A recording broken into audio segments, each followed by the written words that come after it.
Jill is recovering from went off without a hitch elective surgery that she's been putting off for a couple of years, and she's doing fantastically well. But she thought she could make it, but it just didn't work out. So, like I said last week, I guess it's kind of time to get a little bit serious if she's not around. I'll answer some pretty serious questions if you want. And Luke Smith, I invited you as a host if you'd like to be involved, and I'll unmute you and you can just pipe in whenever you'd like, pal. Answer some of these questions with me. Am I live? I can hear you. Okay. Yeah, so I was gonna type a question in there.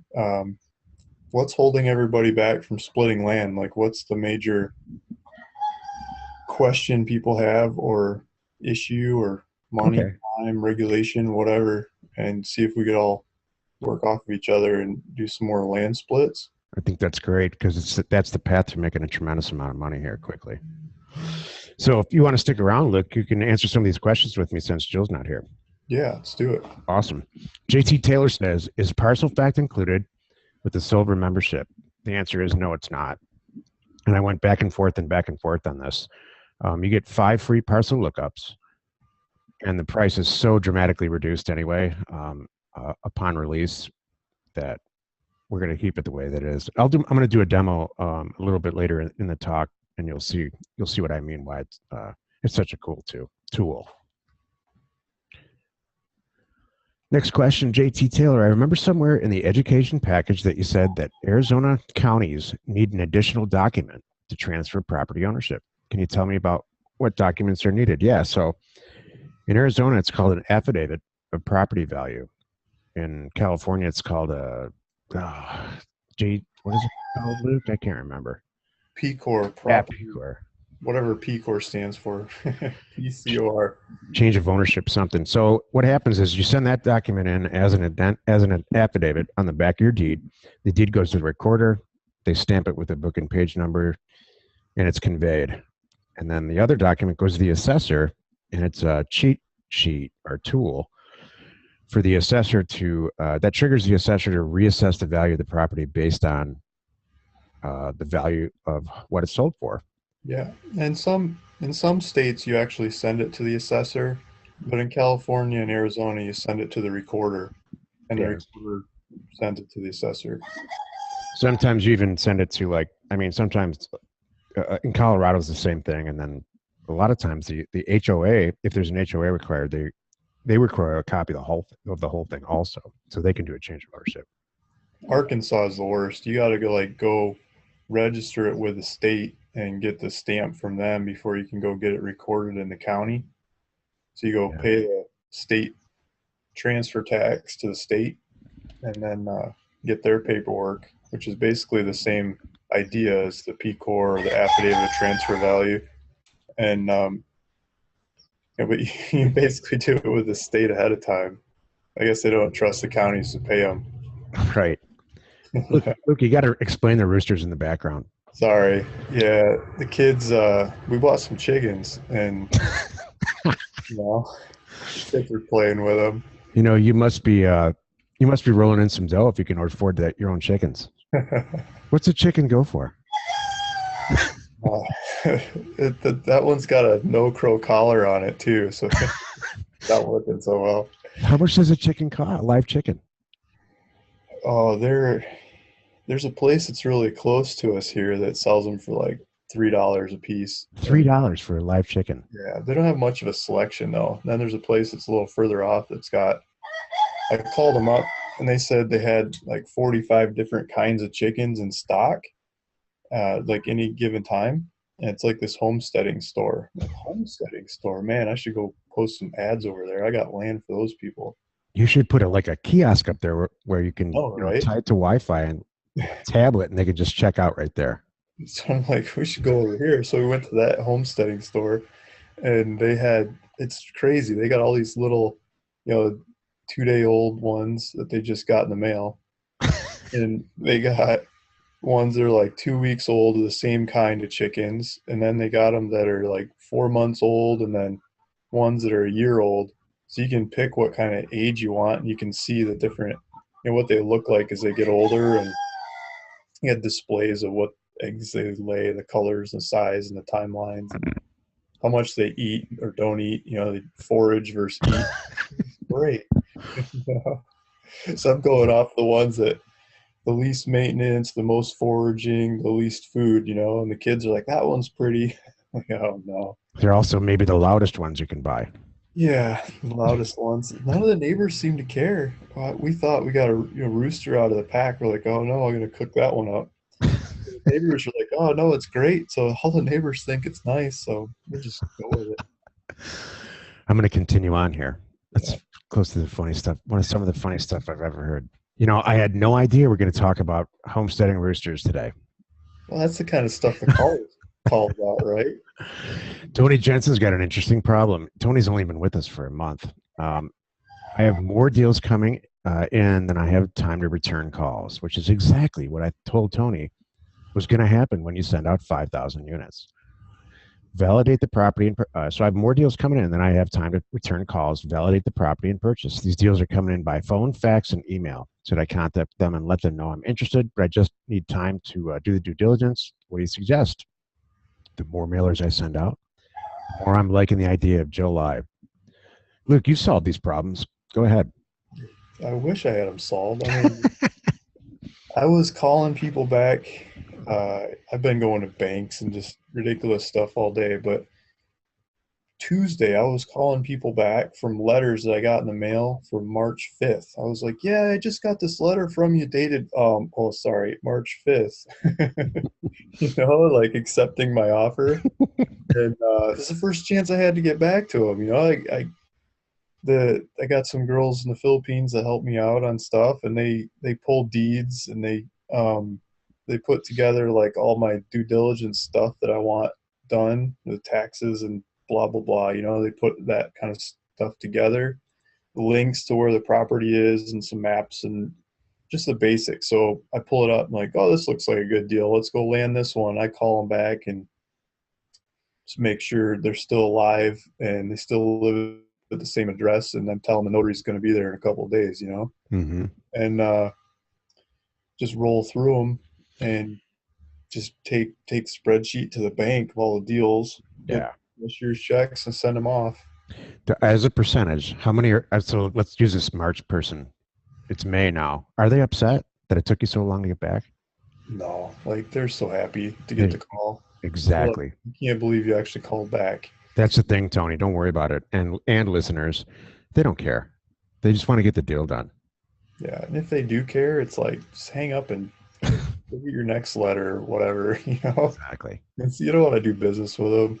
I mean, it doesn't happen that often, but sometimes I just send the notary over so they don't answer the phone or whatever. Have the notary just work on them. The notary's got the paperwork and the cashier's check. They say no, so I just pay the notary their fee for trying to track them down. Total notary close. Yeah. Not So even in touch with them.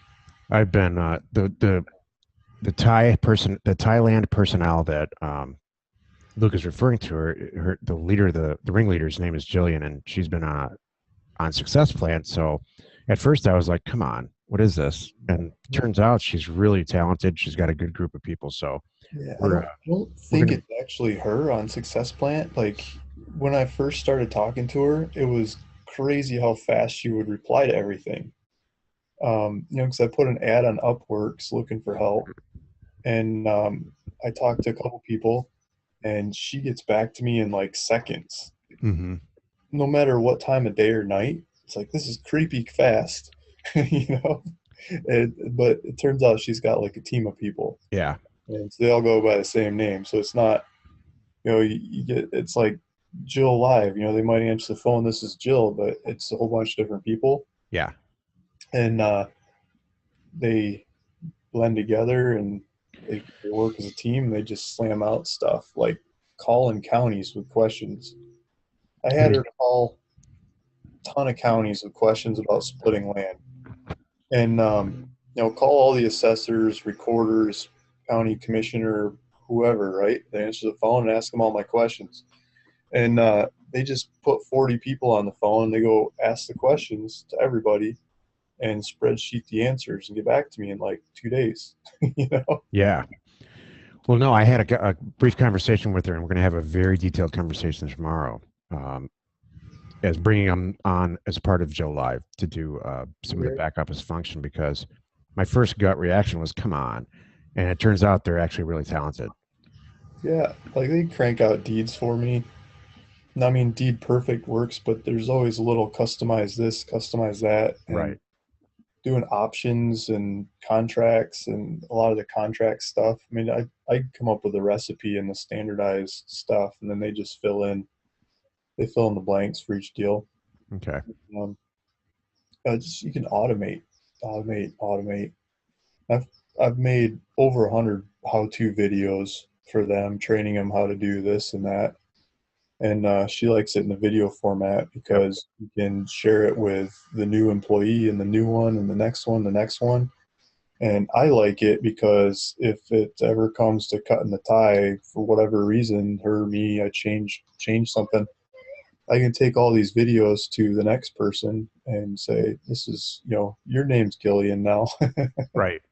And, um, so We're developing a software product called Help Scout, which is an integrated. That's the buoy you see on Land Academy and LandPen, and we're developing this huge knowledge base that involves all. We do video. I do video training videos every day, Luke, just like that, for people on our team, both land people and Land Academy people, and then everyone else that's involved. So we're doing the exact same thing. So I know I sound like a broken record, but if you even know what a record is, Tony, but all these tools are being developed, and we're releasing them just like Parcel today. We're releasing them as they happen. Steve says, are members able to access a feature in RealQuest Pro called Lien Suite 360 that shows liens and past due property tax status on parcels? I'm not 100% sure, but I think the answer is no. I'll find out for sure. CoreLogic is in the process of really updating their service, and everything that RealQuest Pro, you have RealQuest Pro, all of you. So whatever's being released with that, Jill's putting together in the weekly newsletter, and you'll know about it quickly. yeah. Tony Jensen says again, Jack, this property is one on the list to discuss on our call scheduled for Wednesday, the 10th. However, starting the close process tomorrow based on the response to the following questions. Just as you have said, these properties have a story.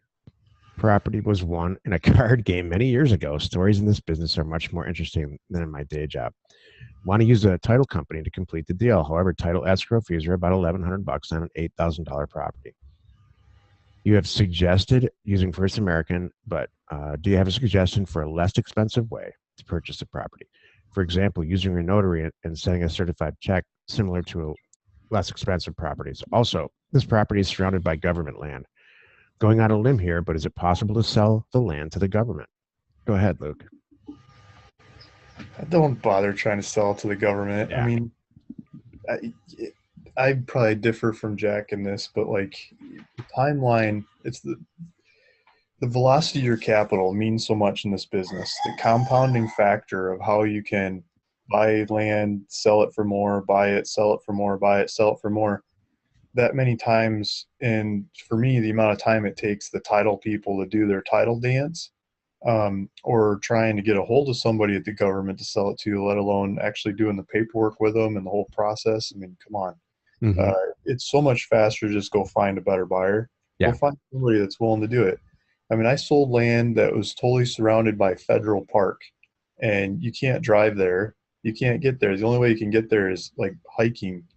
And what is somebody going to use that property for? I don't know, like glorified camping. You can go camp in the federal park and nobody Right. else can. I guess that might be a nice thing. I mean, maybe do some outback outfitter business or whatever. I don't know, but Yeah. that kind of stuff for most people, they look at it like crazy, worthless, doesn't make any sense land.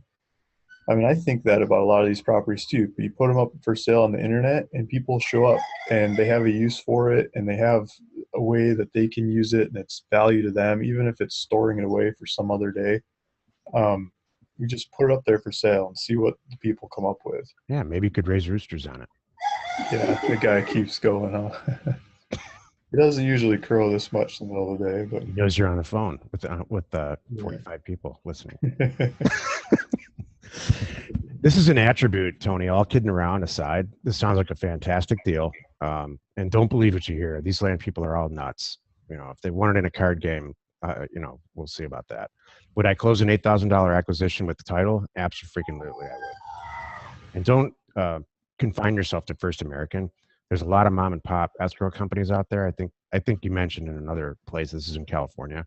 There's a bunch of mom and pop escrow companies that'll charge way cheaper than First American does. Yeah. So that's an attribute. This government surrounded by government property. The way I would hawk that is, it'll never be built on. It's government property. So that sounds like a good deal. Moving on to the next one. Trevor says, how's the movie star ranches going? What percentages are you having success with? I'm running into lots of groups of people on the 80 to 100K parcels in Colorado, with some folks looking to sell, but their brother, sister, aunt doesn't want to play ball. Yeah, so what Trevor's referring to is, you find a guy you mail a letter out to a guy and he receives it and says, hell yes, I'll sell for 80 grand.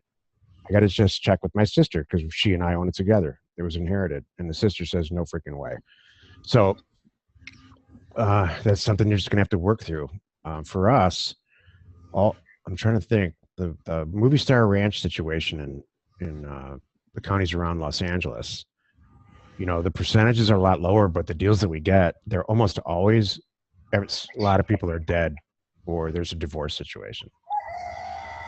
It's going incredibly well. We're clearing 6 digits on each deal. They take longer.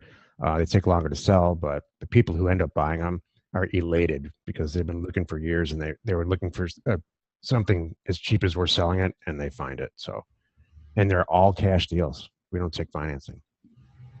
And these are financeable deals. Moving on. Have you ever tried anything like that, Luke? Some super high-end stuff? No, I don't have the money to do that. I mean, I could partner with people, but I like to, just like the 2 questions ago, you're saying use title, and I'm saying I'd rather flip the deal 3 times over than wait for the title. Yeah. I mean, I'm always trying to stay out of the rules and just keep it simple. It's the same idea. I just want to keep it as simple as I can, just see if I can crank it up on volume. I was born with my middle finger up to the establishment, and I still am, Luke, and I swear that's why one of the key reasons that you're successful and I'm successful. Yeah, but I know I'll get burned eventually along the way somewhere, but if I keep the deals small enough, it's okay. It's just part of the business. And if I do the multi-million-dollar properties, it's not okay to get burned on one of those. For my name, my capital, I mean, everything involved, it's too much. I can't take one of those blows. Yeah. Maybe later on someday and have the capital to do it, or, you know, someone says I want out or I want my money back or whatever. With the smaller deals, I can say, yeah, sure, no problem. With the bigger ones, it's like, you're going to have to talk to my lawyer. It's a different kind of business. I'm just not there yet. Yep. Yeah, I mean, we've been obviously doing this for a long time. I have, so this is so below my risk threshold. It's silly. We have a money guy that is our actual partner in each LLC. So it's each LLC we form to do the deal, and it's an all cash deal on the buy side, all cash deal on the sell side, and titles involved and the whole thing. So it's way we've dotted our I's and crossed our T's all from start to finish on all the deals. JT says, since Jill isn't here today, I hope she's doing well. She's doing incredibly well. If you were starting from scratch today and you wanted to become a master at data as soon as possible, how would you go about learning everything? Please go into really deep detail, you know, with this answer. Yeah, I mean, I'll talk about this for hours. I mean, Luke, are you just a natural at it? You picked it up really quickly. Yeah, I followed your videos. You know, I just watched your videos and then I copied it. That's pretty easy. But I mean, as you start pulling data in different counties and looking at the data, it's different. And if you notice the differences, some counties tell you what the zoning is. Some counties tell you who the seller was. Um, what does that mean? When other counties don't? Well, let's take a county that tells you who the seller is, for example. Why would you care who the seller was? Well, if you just sort by the seller column, you might see that the same guy has been selling a lot of property the last couple of years. And it might be worth making that guy an offer on the rest of his property. You might want to get a little more detailed. Um, and just little things like that. You could start looking at the data with a little bit more awareness than just blanket offering everybody and their brother across the state $100 an acre, and you probably get a lot more deals. I think you get deals up. I know you get deals off the $100 an acre ones too, but I think there's more money to be made in the guy that's got a whole lot of properties to sell than the mom and pop that's got one property to sell. If you've got the capital, I think that's more entertaining to me. I'd rather do a deal with hundreds of different properties scattered all over the place than one of the big all-star ranches. Mm-hmm.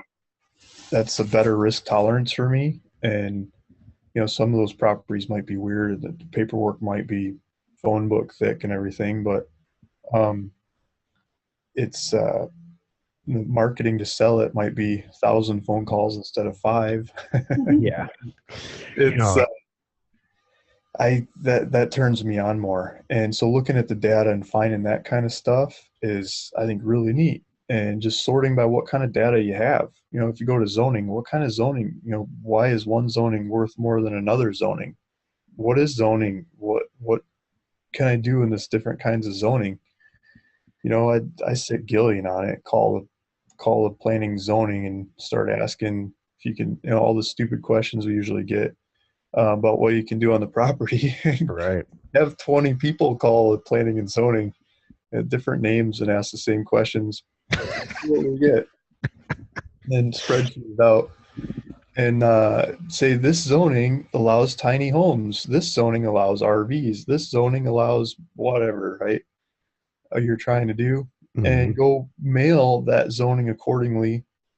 Vacant land, zero assessed value, all the classic stuff you do with a blanket offer, but add in one more piece of data like zoning or whatever that county has that takes your mind to do. It's not the same county by county, but you look at the data and you say, well, I could, and you get creative with it. And I think you get a lot more accurate. You can make your offers a lot more precise and stand out of the crowd and get a lot more deals and just do a lot more business. You end up selling the stuff you want to sell instead of totally crazy land. Jill has an unbelievable talent for asking the same question totally different way until she gets the answer she wants. Yeah. And that's what happens. The same thing happens with planning and zoning, because they eventually will say, well, if that's really what you want to do, if you really want to take a 40-acre property and make it 31-acre properties, then you need zoning XYZ. And then you're off to the races.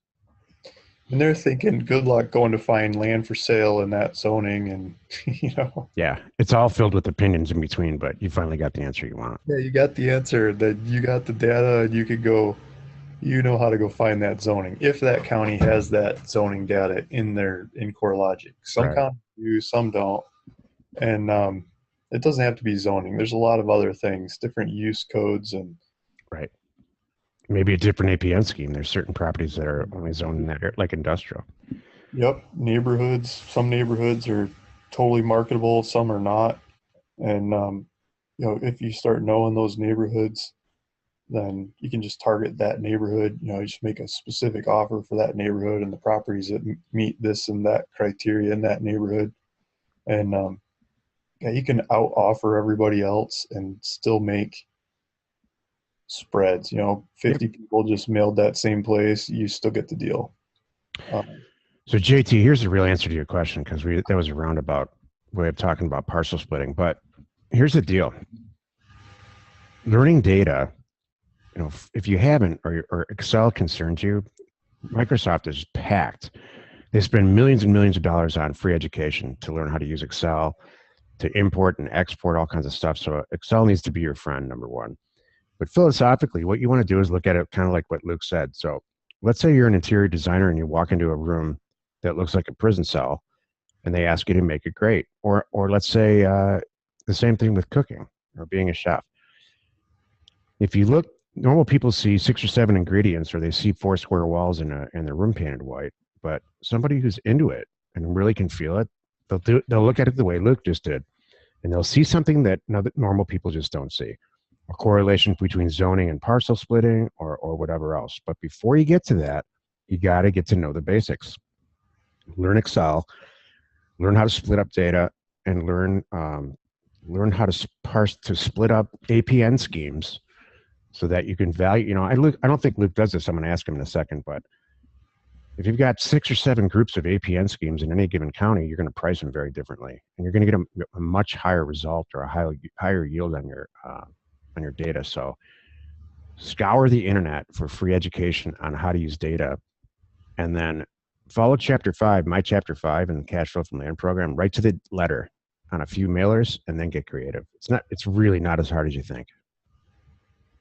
I've done it some, like a specific neighborhood that I want to target, and then it doesn't have to be the APN scheme. It can be the neighborhood. Like sometimes CoreLogic databases the neighborhood. You can just Subdivision name. Yeah, I've done that too. a subdivision name. I mean, it's the same idea. It's a different data column. If you look at the data for that county, or you look up Bob Smith, I don't know how many people, different success plant people have told the same story to. But if you're shopping for a place to go mail, you can do the same thing in the neighborhood. Look for, Robert Smith or Bob Jones, or classic American name, and pretend like you're going to buy that guy's property and go pull his data and try to figure out how to buy his property, like you just got him, like he just called you and said he's willing to sell to you, and test all that stuff. And when you pull the data on that person, you can see what's in there. Like, okay, it says it's in that neighborhood. You clicked on it on a map and you got an APN number or something. Now you pull the data, and one of the data columns that you've never heard of has the name of the neighborhood in it, and it's not fully spelled out. It's like, abbreviated or something, right? Mm-hmm. Then you stick that abbreviation in the search off the same database, CoreLogic database, and now it works. Whereas you type the name in, it didn't work. Right.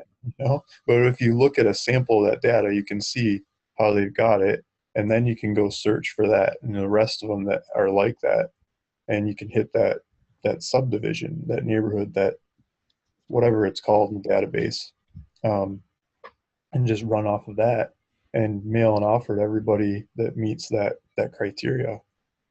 I mean, that's all there is to it. It's really, really pulling the trigger. You can read about. I'm a boater, so, and I remember as a kid, we were in Michigan. It was cold, so we'd spent 6 months reading and talking about sailing in a class, and I was ready to kill somebody by the time we were ready, to get on the water. You got to do it. You got to pull a trigger, and you got to fail it a few times to really get good at it. You can't be afraid. Like Luke's not afraid to send out $500 offers on properties that should get a $500 million offer on. I'll call you back and tell you too. Oh man. Tony said, moving on. Tony says, working on a property which is in a trust, is a grant deed sufficient to do something that needs to be, or does something need to be done differently since it's a trust? No. So I know there's going to be 6 questions in this. I'm going to answer them as we go. No, a grant deed is required by the state. It's a type of deed that's state specific. The type of deed that you want to use if a property's in a trust is the exact type of deed that you're looking at as a vesting deed. You want to copy it. Moving on. All communication has been done and completed by email. Is that a problem since we've not talked to the seller on the phone? I don't even have the guy's phone number, hoping it's on the purchase agreement, which has been mailed to me. Hell no, that's not a problem. I love not talking to people.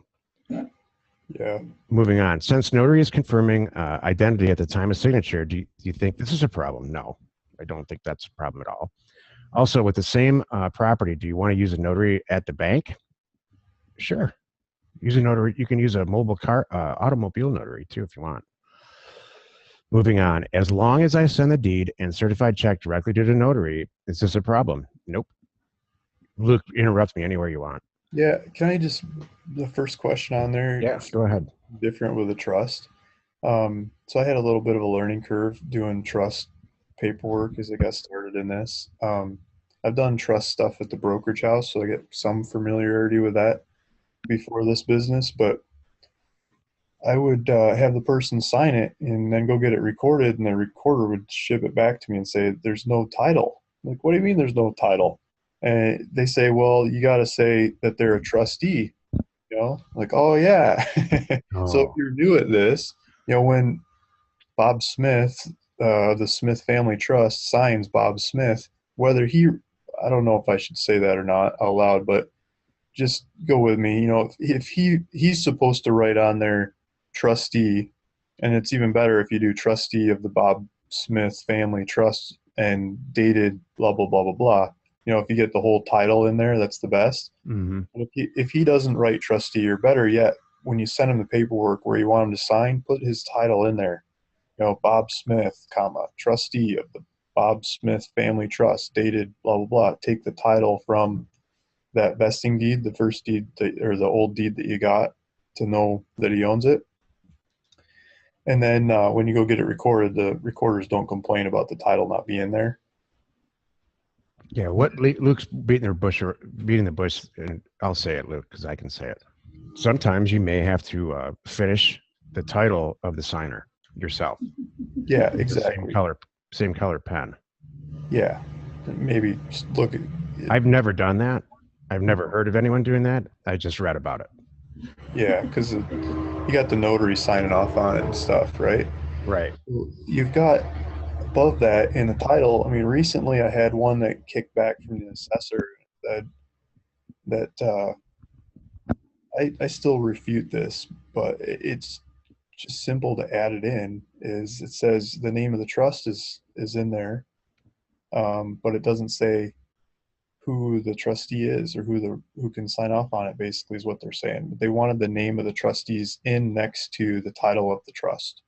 So some deeds, lots of deeds I've seen recorded and passed around out there don't have the trustees next to the name of the trust in the title. But this particular county, Elko County, wanted the names of the trustees in there next to the trust name as well. There's a few counties in Nevada. Elko's one of them, where property is really inexpensive to buy and sell, and they're very, very tiny little county offices, and they've had it up to their eyeballs with people doing sloppy paperwork.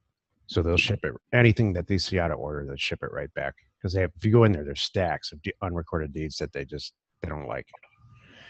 Yep. I've even seen, not specifically in Nevada, but we got like blackballed in one county because they were not because it was sloppy work. They're just tired of recording our deeds. So Jill went in there and really sweet talked everybody, and it worked out okay. But they get tired of it. I understand. I would too. I had an assessor call me from one of the counties like 2 weeks ago, and she said, "Hi, Luke Smith." I'm like, "Yeah, this is Luke Smith." "Oh, I wanted to call you and just get to know you because I keep seeing your name go by in this one particular county, and I just wanted to ask if there's any way I can help." And I'm thinking I'm getting called into the principal's office or Yeah, something. that's a trap. Like, what's going on? But it was like customer service from the county. She was just reaching out because she saw my name and number going by so many times. She figured she'd give me a call and just introduce herself and ask if she can help. This is the assessor, the county assessor. Some counties are awesome about that. Was that is in California? This was northern Nevada, or not Nevada, Wow. Arizona, Oh northern yeah. Arizona. Okay. Yeah, that makes sense. I cornered her about splitting property and all the different rules and everything. And I said, because I had my spreadsheet out and of the rules in that county. And like, I understand you got to do this paperwork. And like, is there any shortcuts or like ways around that or faster ways? Because like other counties let me do this. And, you know, And she says, well, it's funny you ask. You can do that here too. We just don't ever tell anybody. Exactly. And let me get so and so over at planning and zoning on the phone, and you can ask the rest of that question there. And she calls me or calls the girl, introduces me personally over the phone, and planning and zoning department, and basically tells her what I'm up to, and yeah, just laid it all out on a silver platter. Like, awesome. Awesome, man. So, Tony, I hope that answers your question. It goes on, but I think we covered it all. Michael's next question. Michael says, I'm trying to buy a property where the husband has Alzheimer's and the wife has a POA, power of attorney. Can you tell me what I need to do to successfully buy this property? Go ahead, Luke. so say that again. The one's got Alzheimer's and the other's got a POA. Yeah, husband's incapacitated, wife got the power of attorney. Okay. Is the power of attorney what I would want to know is if the power of attorney is something she just drew up, or is it like got court stuff? Is it recorded? I mean, I just asked for a copy of the power of attorney, and you kind of see how hokey it looks from there or not. And then I would call the recorder and assessor in the county that the property's in and ask if you can use power of attorney that's recorded or gone through the courts or not, whatever your case is. And they should be. If it's not notarized, that would send up a lot of red flags for me. Yeah, at least a notarization. Some of them are actually like recorded court stuff. I don't know how far out they are. And you got the court one, it's like, yeah, no problem. But the notarized, most likely the county will just tell you, talk to your lawyer, or if you talk to the county enough, they might tell you, yeah, just record it with this form or that form, as an attachment, or stick it with the deed and record it with the deed, and have her sign it off.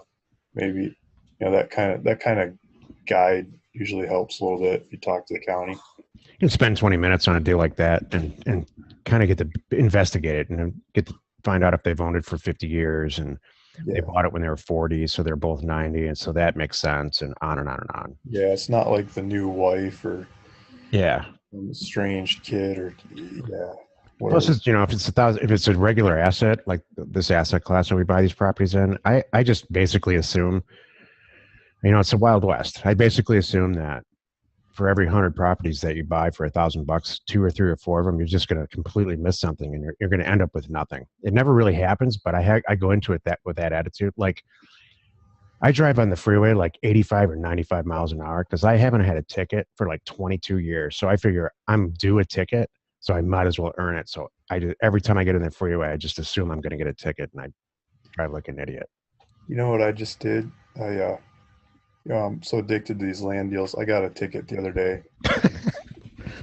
They give you the option in California if you want to do traffic school or pay the fine, or, so I'm like, what is the traffic school? Like, how much is this? What does it entail, right? And so I said, okay, Gillian, you do the traffic school. I'm going to do some land deals. And she did the traffic school for me. She passed it. Got it turned into the court. Oh, yeah. So it's not just about land deals. I have her do like all kinds of stupid stuff that gives me more time to focus in on land. It's a side note. Your VA from Thailand went to traffic school for you and passed? Yeah, I shouldn't say that out loud. But how much did it cost? The traffic school? No, how much did it cost you in VA cost? I don't even know. Like, I negotiated a monthly fee with her. It's like a variety show. The rooster you have behind you, Luke, has perfect comedic timing. It works in selling land. Are you guys growing crops too? I planted alfalfa all throughout the backyard. So the answer is yes. Yeah. And the neighbor got mad at me because the flies got thick, and it's like, it's because it's been raining. The flies love the alfalfa. It's so nutritious, and the chickens love it too. So I cut it back so it's not as thick anymore. Yeah. Next question. Let's see. Tori Watson. Hi, Tori. Have you have a deal where there was a deed of trust signed in June of 91 and then a warranty deed signed in March 94. I do not see a release of the deed of trust. Do I need to release the deed of trust, or would that warranty deed accomplish this? Man, that's a good question. I bet we differ on this, Luke. Go ahead.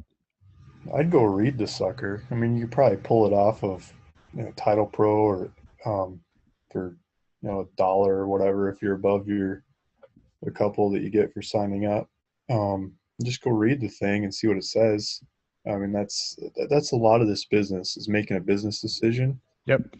And I think that's part of why GE Capital or someone doesn't do the same business is because a large entity like that can't make decisions like that with their own money.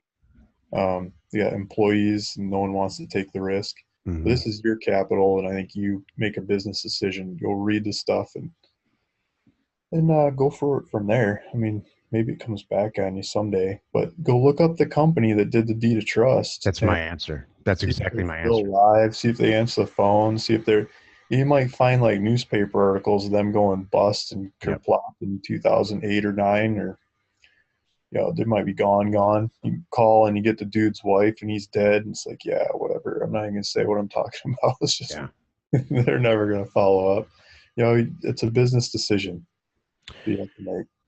Yeah, the deed of trust document itself is going to say First American Title or something, so you can try to track. And usually it says FATCO or First American Title number 6631, which is a office, like a number for one of their offices, and you can see if that office is still open. And Michael from Boston just piped in here in the chat and said he had the same situation in Colorado, and in Colorado the deed of trust expires after 15 years. So that's something I didn't even know.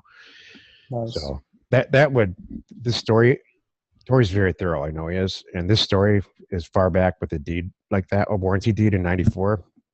And if you're only paying a few $1,000s for it, I would probably look into it maybe 20 minutes more and probably do the deal just based on this. I bet it's okay.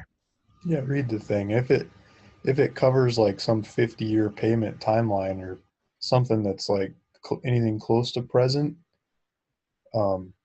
the questions go up, red flags go up. But it sounds like it's probably paid off and gone, even if it's gone default for 10 years or something. I doubt anyone really follows up on it ever. So Tori's famous for doing middle market deals, meaning he doesn't scrape the bottom. So he'll typically buy a property that's, I don't know, 10 or 15 or 20 grand and sell it for way, way more, like 100 grand. So then you might have trouble taking it through title later. I would, that's my point. I would get the title company to take a look at it, even an attorney here with that much margin, if it's a typical Tori deal.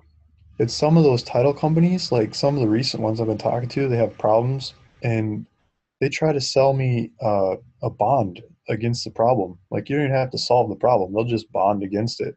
Like, if it ever becomes a problem, they'll pay for it. And it's cheap, right? Yeah. First I'm thinking, how much is that going to cost? I get a quote. You got to do the dance to get a quote. And they're like, $23. Yeah, it's like $100. Yeah, $30, like stupid little numbers. It's not, doesn't matter. It's cheaper to do that than like pay the notaries and stuff to go get the problem fixed. Which makes me ask this question: why wouldn't we just take out a $25 bond on every single deal? Well, it's like specific to the problem. Is what the ones I've been running. Like, they point out, the title company points out what the problem is, and then the bond company says, well, that'll cost you so much. You don't get a blanket bond for whatever might happen. That's like title insurance. So title insurance doesn't want to they don't want to write title insurance on funky stuff, but these bond companies that are not going through all the regulatory stuff that the title insurance companies have gone through, like all 2 or 3 of them that you get to choose from. All right. They're like an oligarchy, right? They really are. It's a total monopoly. Yeah, these bond companies are giving them some competition. I think that answers the question. Good work. Tori, not Luke. Just joking. Tony Jensen says, many of the properties I'm receiving responses to either have both owners deceased or one of the owners deceased or all of them deceased. The property is still listed with the county and the deceased owners. Some sellers are telling me everything was in will to spouse or business partner. Some do not have any information, just want to get rid of the property. Is the will sufficient, even if it does not specify the property specifically? What if deceased owners were not in relation, just friends? What if wives want to sell the property to the deceased owners? This is it goes on. This is typical, Luke. I mean, I see a lot of this. I'm sure you do. You go first. Yeah, so it depends what state. I mean, this is Arizona. I just throw the deal out the window, move on. But if it's like New Mexico, a lot of these counties, you can call the probate judge. They'll answer the phone and like talk you through it and give you the paperwork to do it and tell you the best way and basically like get it to work. So I think my answer is it depends what state you're in and then what county to go work with the paperwork you have. I don't think there's a blanket answer. From my opinion, it's area specific. If you're working an area more, then it's a better idea to go figure that stuff out for that area versus if you're just got some random property here out of a portfolio, then it might not make sense to go figure that area out for time and money wise. So it depends on the estate itself also. And I totally agree with the state county specificity. In California and Colorado, you can file an addendum, addendum to the probate. So assuming the estate went through probate, you can file an addendum to it, naming the single property, and it's actually fast and easy. Yeah, those are sweet. Yeah, Arizona, it's you'd have to quiet title the property. So that's what that's what some tax lien people do. They buy a tax lien, so now they have their skin into the deal. And then they quiet title the property to get ownership of it if they know every single person's dead. So there's a lot of ways to skin that. And there are people in this group, specifically in Colorado, that have made that their whole niche. So it's like Luke said, you just got to get on the phone and start asking a lot of silly questions locally. It would be really cool, this quiet title stuff, if we had some kind of resource of who in the group is good at doing quiet title where. And so if I had a funky deal and somewhere and like go to that page of your stuff and say, oh, that guy does quiet title over there, I'm calling him, let's try to partner with him and try to pull it off. I think that kind of resource would be nice, work off of each other more. Yeah, so one of the resources we're going to release before the end of the year is land crowdfund.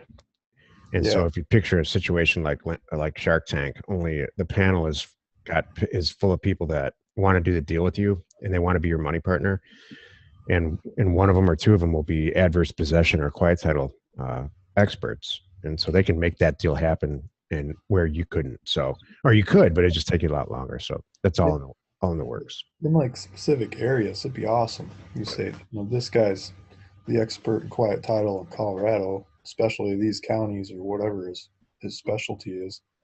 Like that guy is going to get all my deals in that area. They have that issue, right? We have a member. I did a deal review call a long time ago, 6 or 8 months ago, and he mailed Minnesota and uncovered a ton of there's a ton of these adverse possession transactions in every market. And so they get excited when they get the letters and they call you back, they sign it because they just figured they've already written it off in their head. They can get a few $1,000 out of it. They're happy. So he found an adverse possession attorney there, and he's doing like a ton of deals. So it's exactly what Luke said. You just got to find the expert. Yeah. Jessica says, if you do not offer credit cards as a payment method through your website, if we do not offer credit cards for payment through your website, how much will that hinder our sales? Can't wait for Jill Pay. Luke, I can't wait for you to answer this because I know the answer. When I first started doing this, I called up LandWatch, right, to try to get my account going. I'm like, so do you guys offer like online, so people just check out online? And the guy like laughed at me. It's like, nobody will do that. Nobody would trust buying land online. I'm like, what the hell, man? That's what LandWatch is, buying land online. That's your whole business model. Why wouldn't you guys just process the payment?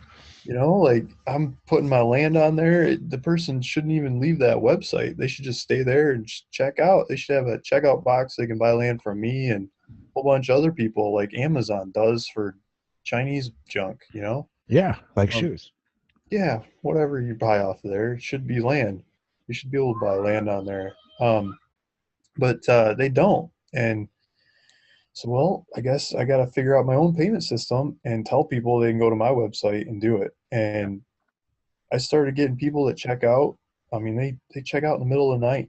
They And love it more than you do. Buyers phone, do. yeah, no phone call, nothing. They check out.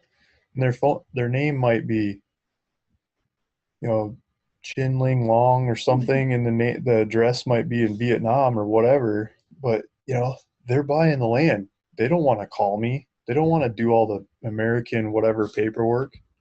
Um, they just want it. They buy stuff online all the time. They want to buy land too, so they buy it, and That's it's exactly American. right. It's locals. It's people all over the place buy land online, and it's old people, young people. It doesn't matter. People are used to checking out online. And I think if you have them call you and you make them jump through the hoops, I think you miss out on sales. I know you do. And how much does it hinder it? To directly answer your question, a tremendous amount. The payment gateway for Jill Pay will be open very soon here, and I'm going to try to do like a beta slash super ugly version for all of us in the group, so we can just get going. But it'll make us equivalent, or equal to PayPal or Bill Pay or anybody else. I'm also going to put, if the lawyers let me, the agreement that we have with the underwriter that says we love real estate, and we want you guys, you are allowed to use this for taking payments on selling land. I want everyone to see the fine print. So that's my intention anyway. We'll see what happens. I have realtors call about the land I have up for sale, and they're trying to figure out how to get a commission on someone that wants to buy my land. And I tell them, yeah, just have them check out online and put in the comments box to have me send you a commission and how much, and have them add it on there. Yeah. I just put the onus on them, and they say, "Is that legal? You can't buy real estate online with a credit card. That's illegal." Show me the law. I don't know how many times people ask if it's legal, but it's the ones that are feeling threatened by technology. Right. And the industry needs the technology. I mean, it's lacking in lots of places. There should be a lot more of that. And I think checking out online is just one of the things. Jack's doing a lot of the rest, bringing technology to this industry. The underlying theme for the company that we're going to start in 2018, the slogan is changing the way people buy and sell houses. People are buying and selling houses the same way they did in 1929. And we're going to take all the profit out of it for everybody except the owners. And it's all technology driven. It's the way it should be. You have the internet, got Google. I mean, you should be able to just how to whatever and done. Cut those middle people out. Right. You got this Jessica Young one? Yeah, 1 second though. I want to take, because we're running out of time. Parcel Fact works. So please go over there. It's not tied to a silver membership with Land Academy. And it comes with a gold membership, which we won't release for a couple of months, but it's incredibly inexpensive. And all you have to do is type in the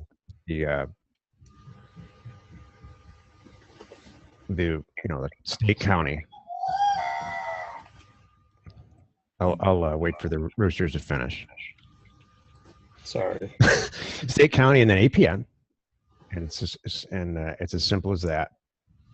You can always, it'll pull up the record. You can see how many pulls you have left based on your subscription, and this is actually Google Earth right here that I'm in, so you can map it, satellite it. I had the IT guys set it up so that anywhere your cursor is, you can see longitude and latitude. So here's a centroid point on this property. And then what's really cool is you can download these maps to do your engineering work up to get it on LandPin or wherever else you're going to do it. And then here's the corner points for the polygon. And then you also can get APN information, the property address. In this case, it doesn't have one. It's rural ownership, which we're still working on to get the first and last name, the mailing address, which doesn't matter too much to us, but it matters a lot to home flippers, and then all the other stuff. So it's a super fast way to get an engineering workup on a property, and to avoid all working anybody who was on this call who's bottlenecked because of engineering, this solves it. And here's the coverage for this. The light colored states are the ones that are not covered. So this is a spatial RealQuest product that we have a subscription to their API. We just made it look nice. So check it out. The real launch will happen on Monday or Tuesday of next week.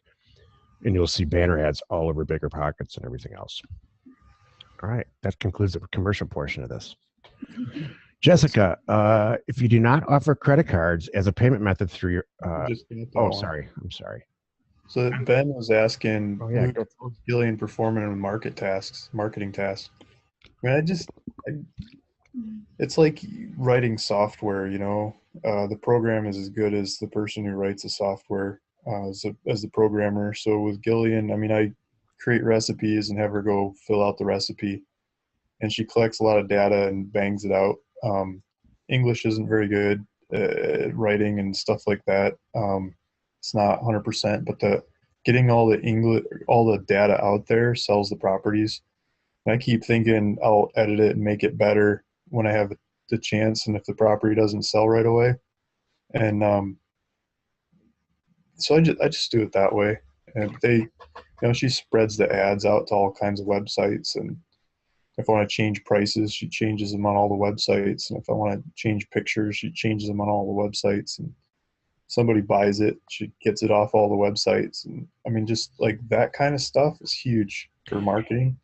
You know, Luke referred to it earlier, and Luke and I didn't even talk before this call, but I do a ton of training, tiny little less than 2-minute training videos for people all the time, whether they work internally or they work as VAs. And anybody can follow along these little training videos, and if they're HAP intelligent. So I would highly recommend getting in the habit of doing that. Steve says, follow-up comment on the Lean Suite 360. I called RealQuest, I'm assuming during this call, and they said it stated it was available now. So looking forward to hearing on that when Joe follows up on that. So if that's the case, and I'm sure that it is, your login, the way that you log in through RealQuest is the same way that the rest of the world does. So you should be able to see that when you log in. I'll check it out too. I'm going to burn through these questions. Right. Michael Allen's asking if I got more success on small parcels or larger parcels. And the smaller ones are always easier to sell just because of the dollar size. You can just check out online. The larger ones, I'm stuck with a couple larger ones. Like, what are you stuck with, Luke? Well, I don't know if stuck's the right word. I got this like an 80 acre and 110 acre in San Bernardino County. And I bought them, and then I sold them to some guys in each one. And so I got cashed out of them. And then the guys came back and said, hey, can you sell them for me at higher prices yet? And so basically I optioned the property from the person I sold it to. And so I'm trying to like sell it again at the higher price. And so like doing that, I mean, that deal usually works. I don't know if you guys do that deal too, but that's just like a up sales, you know, if the person buys the property from you, hey, why don't you let me go sell it at even a higher price? And if we get that, we split up the money in some scheme from there, right? You double your transactions. Yeah, you've already done all the work, the engineering and everything. Why not? Yeah, exactly. If you're just going to sit on the property and not use it right away, just leave the ads up there. And if someone wants to pay more, I'll cash you out. We'll get you another property. You know? Yeah. The trick is, the key there is you don't want to represent them because you're not a licensed agent, or maybe you are. No, I'm not. You want to option it from them, same way you'd option it from somebody you sent a letter to. Just do an option agreement with the person you bought or you sold the property to, and that's it. I don't think I've been turned down on that sales pitch. I can't think of a single conversation I ever pitched that to somebody I sold property to that turned me down on it. Mm-hmm. Just a really easy way to get more land to go put up for sale. It's a no-lose situation. It's not exclusive. If they find their own buyer, you're done, and you don't make any money, and that's fine. Exactly. And they just leave it up for sale. So, I mean, I get a lot of hits on those. They're higher price. I do a lot of conversations and stuff, but they're not actually selling. And they're prices that look like they ought to sell, but they're way higher than my normal prices. Right. That's what I'm getting stuck with. But that's not really stuck because I'm already cashed out with profits. I'm stuck on doing the resale. Right. So, sorry, let's keep going. No, it's okay. I mean, we're technically out of time, so we'll take another couple of questions. But if you all could go to Success Plant and post these in the not pro area so everyone can see it, Luke and I over the next few days will. Luke, I hope you will. And Yeah. I'm I trying answer, to answer a lot of them in there. Let's see. Jessica says, I'm going to do some of the shorter ones here. Can you explain the reason for using title for properties over 5K? I can, but I don't think Luke does. I think he just buys them. Yeah, it's just an insurance situation. And I think I find it's easier to sell the property for a higher price property with title insurance.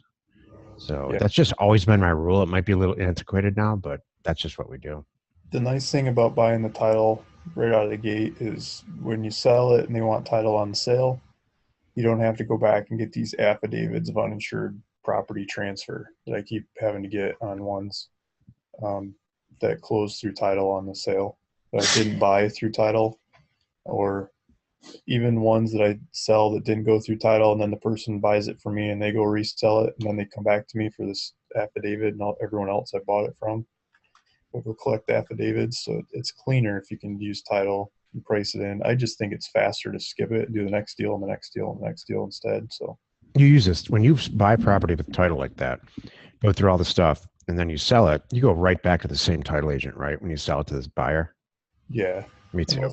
lots of times they have their favorite one, but the first thing I do is I tell them, I'll charge you more if you're using title. That's what I do. I say, I'm happy to do that, but you have to pay for everything. And they always say yes.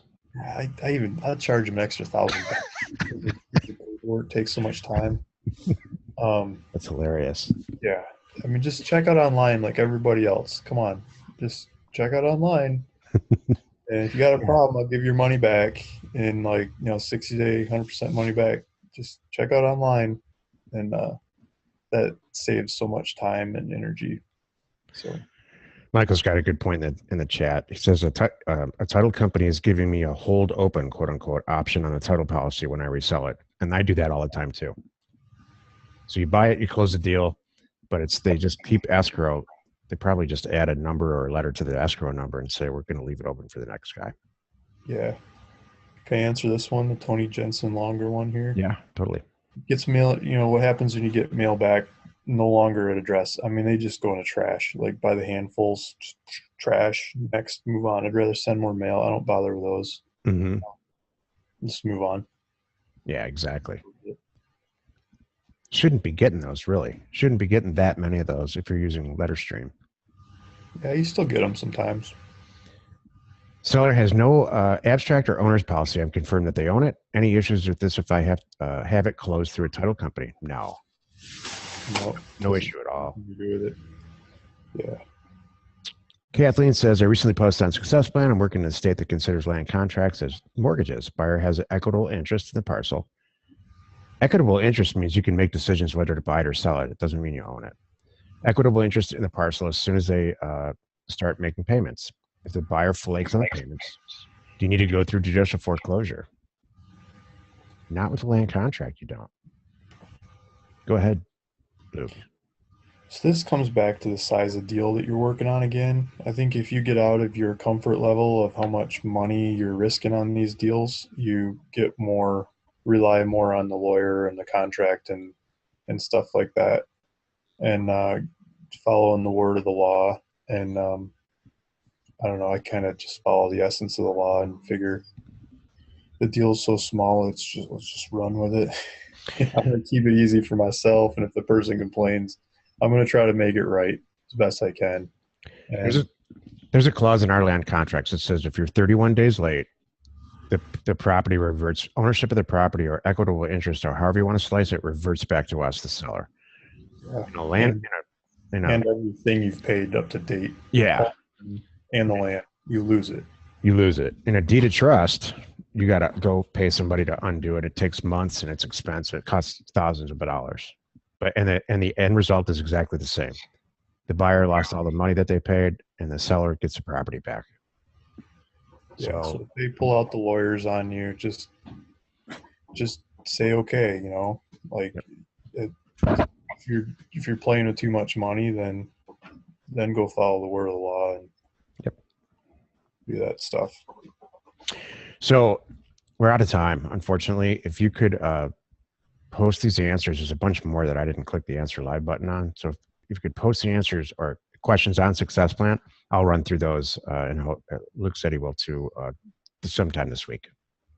Luke, thanks, man. What a special treat. We're going to do this again if you're cool with it. Yeah. I would. If you leave it on, I'll just blow through these if you want. All right. That'd be great. Yeah.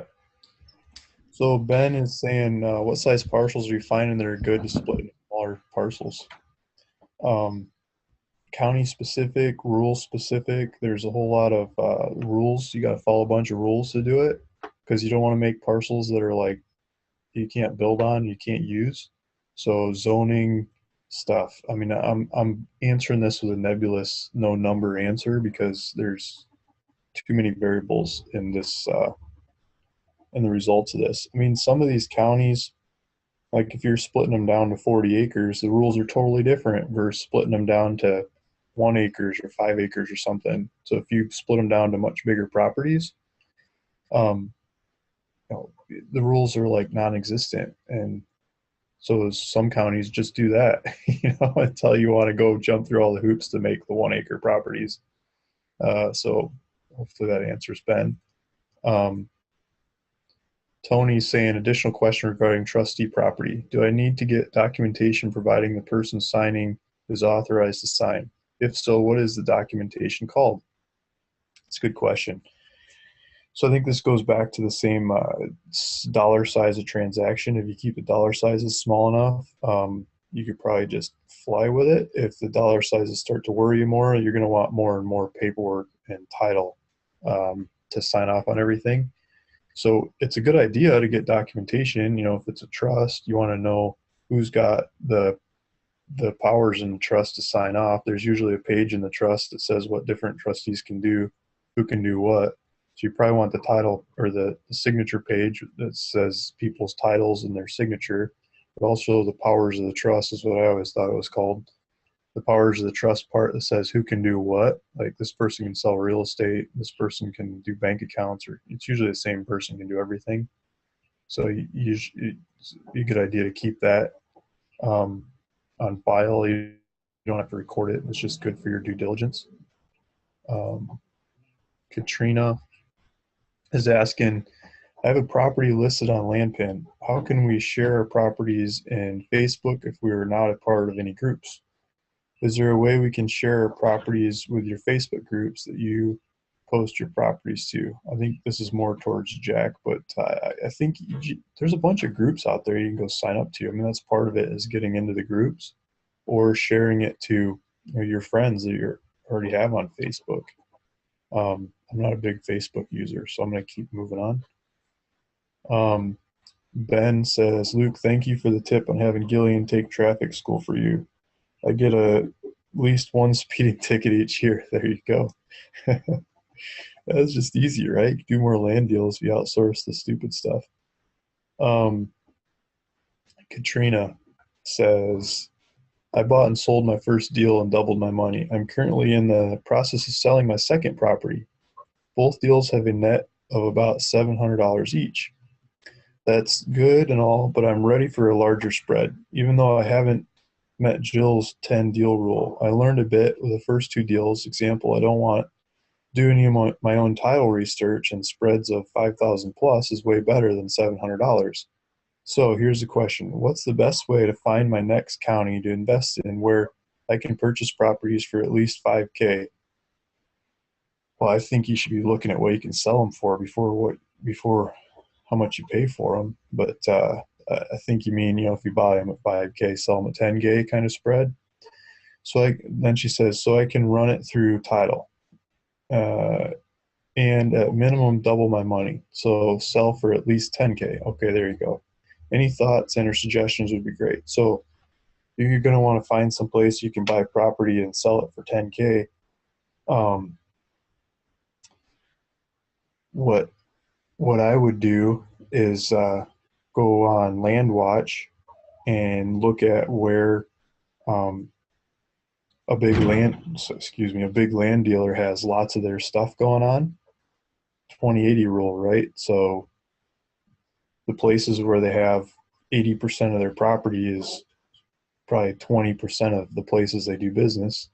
Um, and they probably have a whole bunch of deals going on there because they've done a bunch of deals there, and pick through those and see if they're selling properties for $20,000 because you want to sell them for 10. See what kind of properties they're selling for 20, and see if the next thing I would do is look up how much they're paying for them. Like Land Central, for example. I'd go look at what they have for sale because they're usually some of the cheaper stuff in the area. Not the cheapest, land pin price, but the cheapest of the bigger land dealers stuff. And you can pull title, pull deeds, and pull records on their stuff and see what they paid for it. So they're dealing land there already, and they probably got it out of tax auctions or maybe sending letters or running the pawn shop model somehow, and they got the land by offering cash. And so see what they paid, making cash offers, and they're paying 10 grand. You can run circles around them if you buy that same kind of property for 5 grand, because you can put your stuff out there for 10 grand at their cost. You can sell at their cost, and they're not going to be able to lower costs or lower prices down to below your prices, and you're going to be making money. Now, if you get deals or not, it's another story. But if there's lots of business, lots of properties trading there, so I'm trying to get rid of this phone call. If there's lots of properties trading there, you probably will. So hopefully that makes sense. I would reverse engineer it through where a lot of stuff is trading through land dealers on the internet, not real estate agents so much. You can mail the real estate agent stuff, but in my experience, you get a lot less response. The ones you do get are friggin' awesome, but just a lot less volume. Next. Tori Watson. What have been your experience with permitted water wells drilled on properties that are not currently in use? Example, water well was drilled 1950s, 60s. Oh, man. I'm not good at answering that. I mean, that's my experience with the water well properties is you get so many questions. It's like, just get rid of this thing. Let's move on to the next one, because if I would have answered this many questions on a regular property, it would have been sold by now and I would have made my money and I can move on to the next one. It's just, it makes it more complicated than it needs to be. That's my point of view. Ben again is asking, I have a property that turned out to have a clouded title from 25 years ago, old bank loan from a bank that no longer exists. Luke, do you think a bond company can help with this? Probably. I mean, that I don't know the names of the bond companies because the title companies like keep them secret, and they're insurance salesmen, they're brokers, right? They're trying to upsell you this stuff. I mean, it's probably 75% commission to them to sell it to you. So they don't really tell you who they are until you get it. You just have to run it through your title company and try a couple title companies and see if one of them will work with those bond guys to cover it, or do a quiet title like Jack was talking about, clean up that old stuff. Katrina is saying, Jack, I don't know if I'll get this one answered or not. So Jack, I tried to schedule a data deal review today, and I think I clicked on a non-member link. The prices it quoted was $400 for 30 minutes. Maybe confused, but it wasn't the rate $250 for 1 hour. This is a Jack question. I'm going to skip this one. Claire says, my internet cut out. Do we need to log into Parcel Fact? Yeah, I'm going to skip this one too. I'm not sure. Maybe someone else can answer, Claire. Kyler Dawson says, Luke, I had a question earlier that got skipped over regarding warranty deed with vendor's lien. If you could chime in, that would be great. Yeah, okay, I see the question here. I thought that was one Jack got. Yeah, he skipped it. So let me grab that. Hold on, I'm back here, so go ahead. Yeah. So I'm just going to try to figure out this one Kyler Dawson's asking. She says, I have a seller who has provided me with the warranty deed with vendor's lien paperwork that was filed with the county and involves several parcels of land and a lot of acreage. How do I go about researching these properties and making sure Mhm. the lien has been taken care of? The county shows that the seller owns back taxes since 2010, so I'm hesitant if he has made all payments to the previous owner to clear the lien.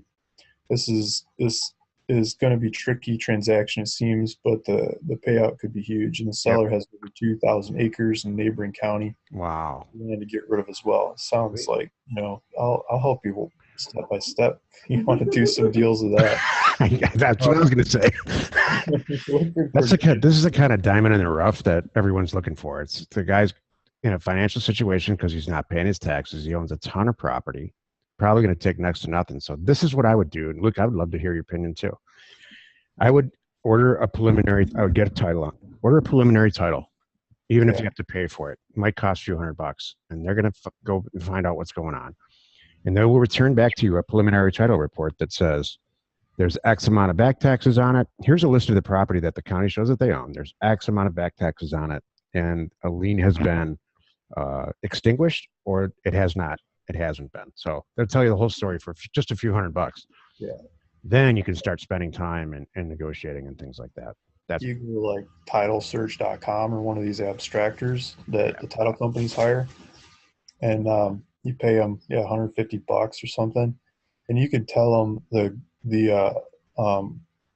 name of the person and the counties, and they'll go research everything that comes up in their name in those counties, and they'll charge you more than the basic fee probably to do the search that way, but they'll walk you through it and read the sucker to you and say, because of this, you got this problem, you got this thing, and you got this thing, and they'll point it all out to you. And they'll do it in like days or a week instead of waiting for the title people. I mean, some of these third party ones that just do it, you cut out the title person, asking the title person to hire somebody like that. Um, and you can get through it a lot faster and make your own decisions on it. Um, I mean, you're going to want to run it through title that size eventually, but So there's several reasons why this works to your advantage. Number one, it prepares the seller for some really bad news in writing that looks all official, so you can negotiate the price. Number exactly.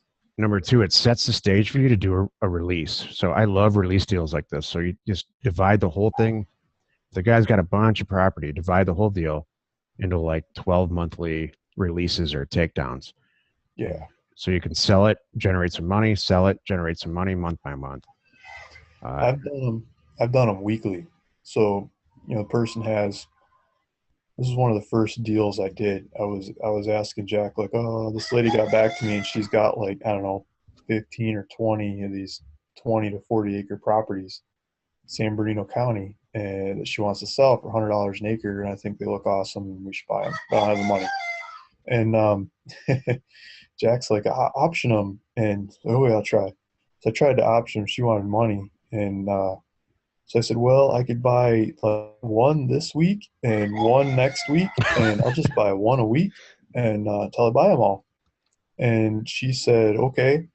And so I did the deal with her, started buying one a week. So I paid for the first one out of my pocket, and then I paid for the second one out of my pocket. And by the time the first one got back and marketed, it wasn't in time to pay for the third one, but it was ready.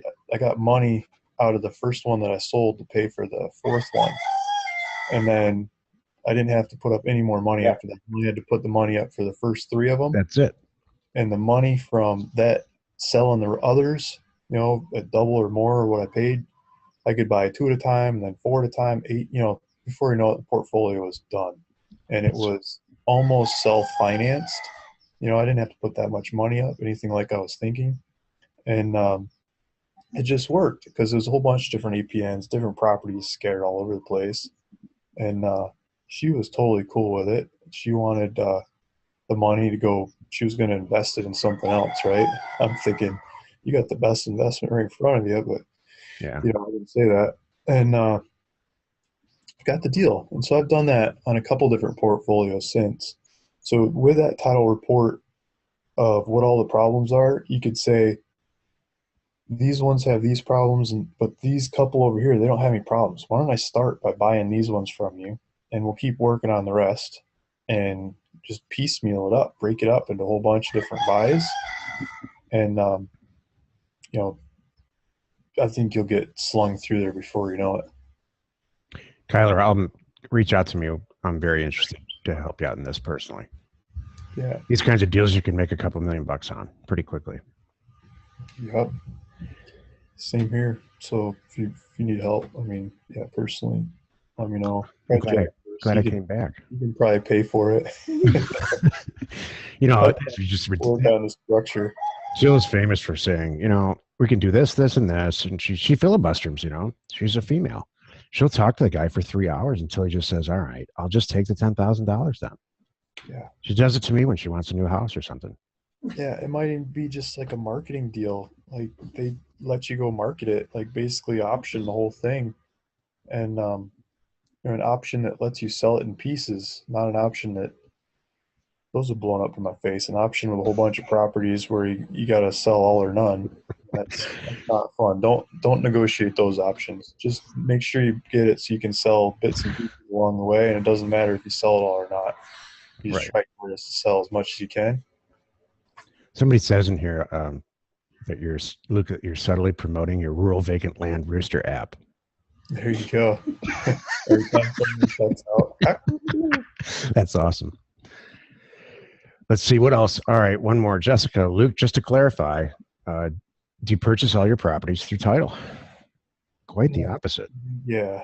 No, I really hate using title because it's a lot of phone calls and it's a lot of paperwork that I don't have to do if I buy the thing without title and sell it without title. And the money moves a lot faster, and I'm from a financial background.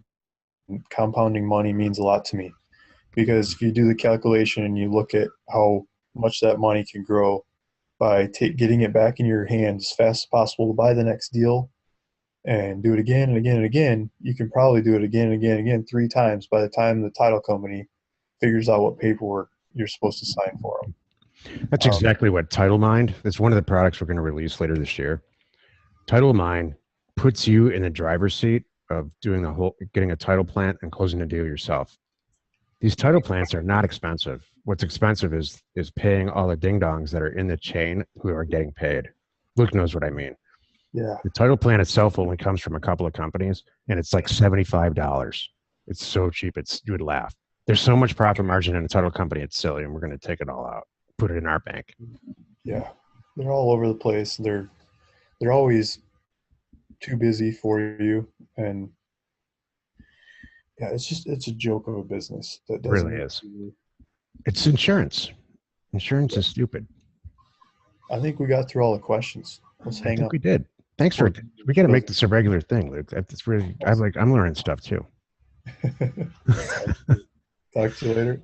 Thanks, everyone. Same time next week. Jill will be here. 99.9% sure she'll be back with us. Maybe Luke will too. Thank you. Later. Bye.